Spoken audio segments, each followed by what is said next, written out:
మారేడు చెట్టు వంక ఒక్కసారి చూస్తే చాలు పుణ్యం. అంత తేలికగా పుణ్యాన్ని ఇచ్చేది ఇంకా లోకంలో ఏముంటుంది? దర్శనం, స్పర్శనం.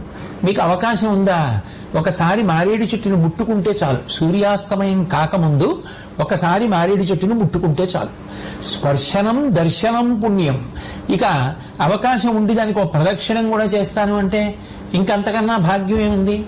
కంచి కామకోటి పీఠాధిపత్యం వహించిన మహాపురుషులు, నడిచే దేవుడిని పేర్గాంచినటువంటి మహాపురుషులు, అపర శంకరావతారమని కీర్తింపబడినటువంటి వారు భారతదేశం నలుచెరగుల సన్యాస ధర్మాన్ని కించితు తప్పకుండా పాదచారి అయి పర్యటించినటువంటి వారు నిరంతరము కామాక్షి పరదేవత యొక్క నామాన్ని ఉచ్చరిస్తూ ఉండడం అలవాటు పడినటువంటి వారు శాంతాకృతిం హితవచ పరిభాషమానం గంభీర భావముతులం విజిత